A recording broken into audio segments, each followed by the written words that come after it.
এইভাবে ব্যয় করতেছে।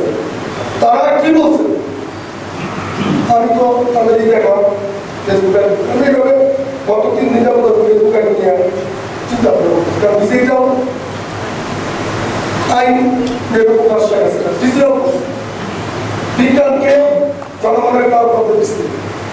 এখন ওই ফেসবুক ব্যবহার করে নেত্রীকে গায়ে করতেছে কমলবন্দি শিশুদের আপনারা আমার সন্তানদের বিপদে পরিচালিত করছে। এই জন্য এই প্রশ্নটা পাবো যে মামলা দায়ের করছে তাকে মিলে গেছে। আমার কাছে আইডি ছাড়াও আরো শতাধিক আইডি নেওয়া আছে এবং তাদেরই রেখেছে। যে শতাধিক হয়েছে শতাধিক করার পরে ওই একত্রিত হয়ে সব আইডি বন্ধ করেছে। কারণ আমাদের বাচ্চারা তো ফেসবুক ইউজ করে। দেখেন শেখ হাসিনা ফেসবুক সমস্ত কিছু আইডি সুবিধা দিচ্ছে জনগণকে, জনগণের সুন্দরের জন্য অনেক সুযোগে আমি বস্তু আমার দেখে যদি ডিজিটাল করতেছে এখন এমন নাই নির্দেশ দিচ্ছে।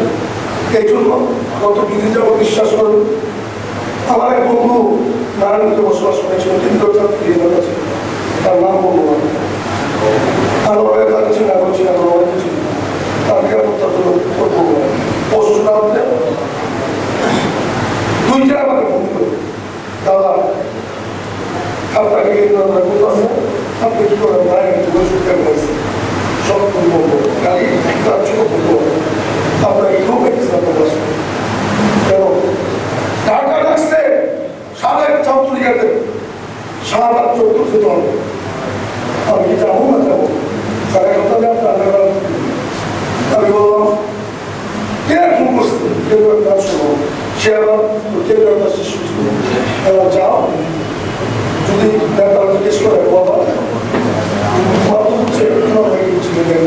তুমি আমার দাদা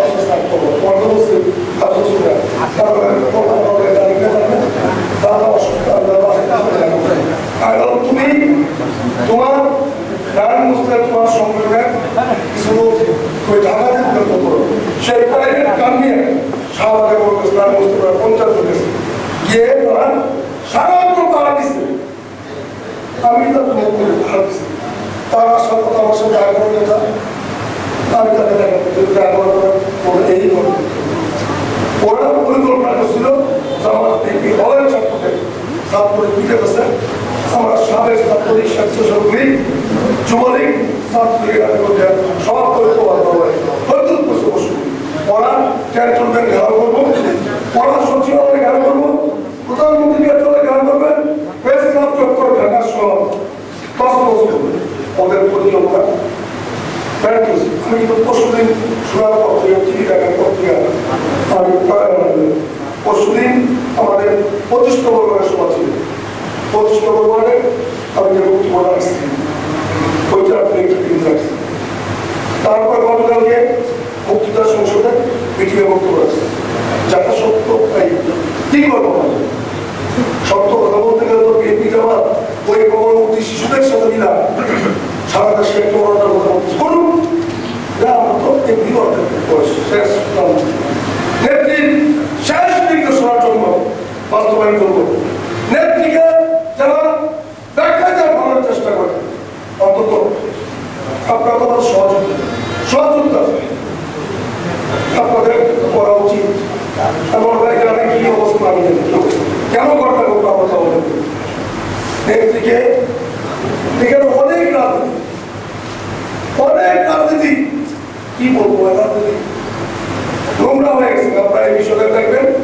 তবে আমি আপনার দৃষ্টি বলবো এই সরকারের জন্য নেত্রীর জন্য নেত্রীর কর্মস্থান করার জন্য অন্তত মহানগরে আমি এবং হোসেন নেত্রীর কর্মস্থান করতে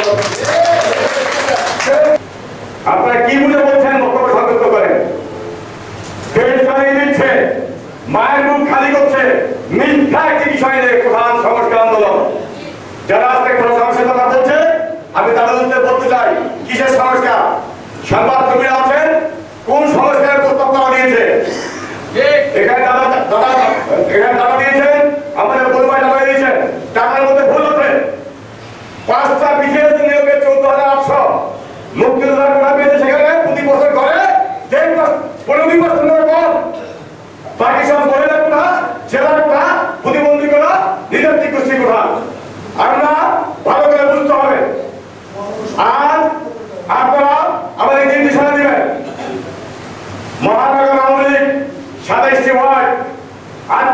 সংগঠন। আমার বিশ্বাস এখানে অনেক আওয়ামী লীগ আছে, আত্মীয় সংগঠনের নাম বলতে পারবেন না। তারা তিনটা নাম মুখস্থ করেছে, যুবলীগ, ছাত্রলীগ, স্বেচ্ছাসেবক। আমরা কি বেঁচে আছি? আমরা আমরা জাতীয় পর্যায়ে রাজনীতি করেছি। সরকারি সংগঠনের আমাদের হাতে তুলে দিয়েছে দেশকে আমাকে শক্তিশালী করার জন্য। আপনার নাম নিলে লজ্জা পান। যদি আত্মীয় সংগঠন আপনারা শক্তিশালী করতে পারেন, মহানগর আপনি প্রতিনিধি দিতে পারেন, আপনাকে জানেন শুধুমাত্র নেতা 14,000 নেতা হয়।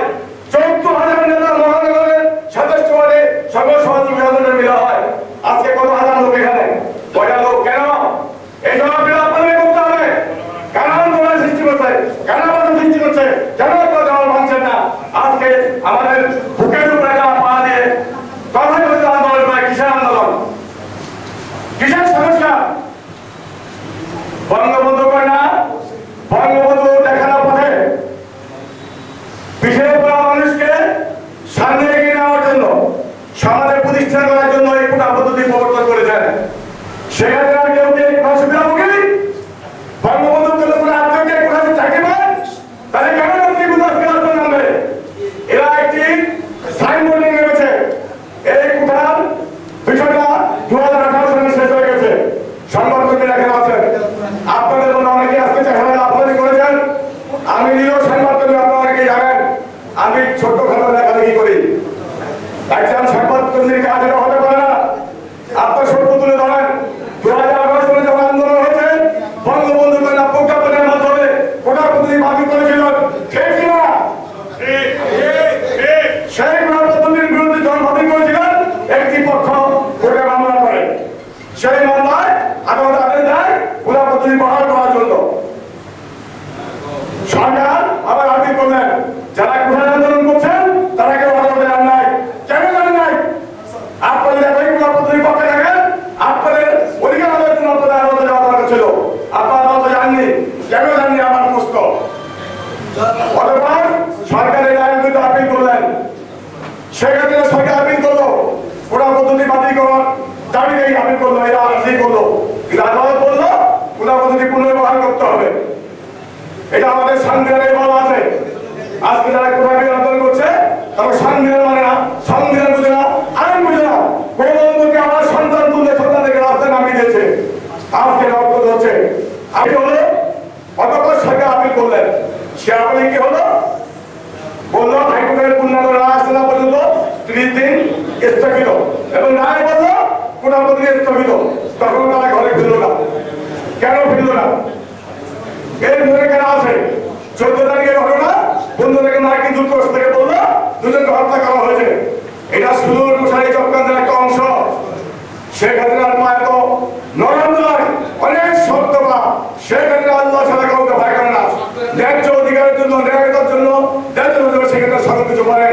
আমি আর বক্তব্য শেষ করলাম। জয় বাংলা, জয় বঙ্গবন্ধু। দুঃখের বিষয়, আজকে আমরা এই কোটা আন্দোলনের যে তথ্য পেয়েছি, তথ্যচিত্র শেয়ার কমেন্টস করে আমরা সারা দেশবাসীকে জায়গায় করতে পারি, কিন্তু আমরা সেই কাজ থেকে বিরত রয়েছি। আমি অনুরোধ করবো আপনারা সকলে এই প্রত্যেকে আমাদের অ্যান্ড্রয়েড মোবাইল রয়েছে, সেখানে আমরা পড়তে বসে করবো যাতে সারা বাংলাদেশের জাতির কাছে এটা পৌঁছে যায়। প্রিয় ভাইরা, যে কথাটি আমার পূর্ববর্তী বলেছে আওয়ামী লীগের সম্পাদক বলেছে যে আমাদের সংগঠন নয়, ছাত্রলীগ নাই, যুবলীগ নাই, স্বেচ্ছাসেবক লীগ নাই।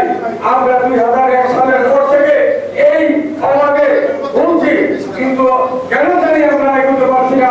মহানগর আওয়ামী লীগের সভাপতি, সাধারণ সম্পাদক, আমরা যাদের অত্যন্ত গতিশীল এবং ডাইনামিক বলে চিহ্নিত করেছি, তারা কেন পারি না? আমরা জানি না। আমরা চাই অচিরে আমাদের আওয়ামী লীগের পাশাপাশি ছাত্রলীগ, যুবলীগ, মহিলা লীগ এবং আমাদের যত সহযোগী সংগঠন রয়েছে সব সমন্বয় করে আমাদের রাস্তায় লাগাতে হবে।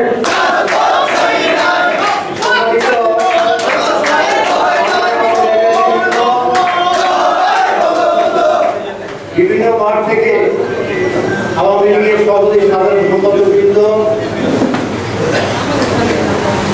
শিবগঞ্জ বন্দর আওয়ামী লীগ নেতা কর্মী ভাই বন্ধুগণ, সবাইকে আমার পক্ষ থেকে শুভেচ্ছা অভিনন্দন। মহানগর আওয়ামী লীগ একটা শক্তিশালী সংগঠন আজকে অনেক জাতীয় সবাই প্রমাণ করে আওয়ামী লীগ মহানগর অত্যন্ত একটা শক্তিশালী এবং সুশৃঙ্খল সংগঠন। আমরা অতি অল্প সময়ের মধ্যে যখন আমরা লক্ষ্য করলাম সারা বাংলাদেশে আজকে গোটা আন্দোলনকে সামনে রেখে সারা বাংলাদেশে বিশৃঙ্খলা পরিস্থিতি করছে স্বাধীনতা চক্র, আমরা ঠিক এমনই সময়ে বাংলাদেশ আমাদের কেন্দ্র নির্দেশে আমরা অনেক ধারিত হঠাৎ আচমকা এই সভার আয়োজন করেছি। আজকে পবিত্র মহরম মাসের আশুরাটি, এই দিনে আজকে অনেকে আমরা রোজা লেগেছি, কিছুক্ষণের মধ্যে আজান দিবে এবং সবাই যাতে ইফতার করবে। এই কারণে আমরা আজকে মিছিলের কর্ম থাকা সত্ত্বেও আমরা আমাদের মিছিলের কর্মসূচি আজকে স্থগিত ঘোষণা করেছি। আগামী দিনে আমরা কেন্দ্রীয় আওয়ামী লীগের নির্দেশ মোতাবেক আমরা এই মহানগর আওয়ামী লীগের নেতৃত্বে বন্দর, শীতলকুচি এবং নামো শহরে আমরা এই গোটা আন্দোলনকে প্রতিহত করার লক্ষ্যে আমরা আমাদের কর্মসূচি গ্রহণ করব। আসলে এই গোটা আন্দোলনকে সামনে রেখে একটা বিশৃঙ্খল অবস্থা সৃষ্টি করার জন্য চেষ্টা করছে বিএনপি, এই আমাদের সরকার। আচ্ছা, আপনার একটা জিনিস আমরা লক্ষ্য কিছুক্ষণ আগে হয়তো Bangladesh public service commission report 2020 অনুসারে বিগত 35 বিশেষ 5টা নিয়োগ পরীক্ষা অনুষ্ঠিত হয়েছে। এই নিয়োগ পরীক্ষায় মোট নিয়োগ হল 14,870 জন নিয়োগ হয়েছে। এর মধ্যে মেধাগুলোয় পেয়েছে 9,818 জন, অর্থাৎ 66.2%। দ্যাট মিনস 14,813 জনের মধ্যে 9,818 জন মানে মেধার তালিকায় তারা উত্তীর্ণ হয়েছে। জেলা কোটায় পেয়েছে 2,114 জন, আর মহিলা কোটায় পেয়েছে 1,426 জন। মুক্তিযোদ্ধা কোটা পেয়েছে 1,298 জন, অর্থাৎ 8.7%। ক্ষুদ্র নিম্ন গোষ্ঠী কোটায় 131 জন, প্রতিবন্ধী কোটায় 116 জন। এটা থেকে প্রমাণ হয় আসলে মুক্তিযোদ্ধাদের যে কোটা, মুক্তিযুদ্ধ আজকে যারা বিপ্লবের সৃষ্টি করতেছে, আসলে মুক্তিযুদ্ধ 98% মুক্তিযোদ্ধার কোটা থেকে আজকে বিশেষ পরীক্ষায় উত্তীর্ণ হচ্ছে না এবং তাদের নিচ্ছে না। আজকে শুধু একটা জিনিস নেই, আজকে বিপ্লব সৃষ্টি করছে। কিছুদিন পূর্বে আমাদের প্রধানমন্ত্রী শেখ হাসিনা একটি কথা বলেছিলেন। কথাটি হলো যে যারা বলতেছে যে মুক্তিযোদ্ধা কোঠায় আজকে বিরোধিতা করেছিলেন, তাদেরকে বলেছিলেন যারা যদি মুক্তিযোদ্ধার কোঠাতে মুক্তিযোদ্ধাদের যদি আজকে সম্মান করা না হয়, নাতিপুতিদের সম্মান না করা হয়, তাহলে সম্মান কি রাজাকারের নাতিপুতিদের করা হবে? বলেছিলেন। তাই বলে এই নয় যারা আজকে আন্দোলন তাদেরকে আজকে রাজাকার বলা হয়েছে। এই জিনিস আজকে বিভ্রান্ত ছড়িয়ে আজ কোন নদী ছাত্রছাত্রীর মধ্যে একটা বিভ্রান্ত সৃষ্টি করতে তোমাদেরকে সবাইকে রাজাকার করে। আসলে কিন্তু রাজাকার কিন্তু সে ওদেরকে রাজাকার বলে এই কথাটা বলছে যে যারা মুক্তিযুদ্ধে সম্মান যদি না করে তাকে রাজাকারের নাতিকে আমরা সম্মান করবো, এই কথাটা শুধু বলছে রাজাকারদের। কিন্তু এইটা আজকে বিরোধী ছড়া বলা হচ্ছে যে গোটা আন্দোলন যারা করছে তাদেরকে রাজাকার বলা হয়েছে। এই কথাটি আজকে নিয়ে আজকে এই বিভ্রান্ত সৃষ্টি করছে। যাই হোক, আজকে আমরা হঠাৎ এই সভার আয়োজন করেছি। আমরা আসলে যত শেখ হাসিনার আজকে আমি বারবার আমরা সভা বলি, আমরা শেখ হাসিনা আদর্শের কর্মী। শেখ হাসিনা বেঁচে থাকলে আমাদের বেঁচে থাকবে, শেখ হাসিনা বেঁচে থাকলে কিন্তু আমরা বেঁচে থাকবে। সংগঠন যদি শক্তিশালী হয়, দেশ বাঁচবে, শেখ হাসিনা বাঁচবে। এই সংগঠন শক্তিশালী করার জন্য কিন্তু আমরা আজকে একটি মাস ধরে আজকে নারায়ণগঞ্জের প্রত্যন্ত অঞ্চলে আমরা কর্মী সভা করে প্রতিষ্ঠানের জন্য করছি। কারণ একটা জিনিস সংগঠনকে শক্তিশালী করার জন্যই, কারণ বিগত দিনে আমরা দেখছি সংগঠন শক্তিশালী ছিল না, শক্তিশালী ছিল না বলে আজকে আমরা এই বিভিন্ন আন্দোলন সংগ্রামে আমরা এই বিন্দুদের এই যে মোকাবিলা আমরা করতে পারছি না।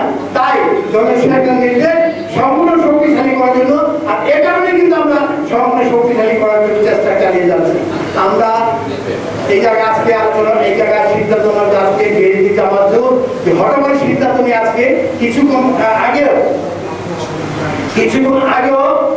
আজকে বাংলাদেশ জাতীয়তাবাদী দলের যে নির্বাহী কমিটির সদস্য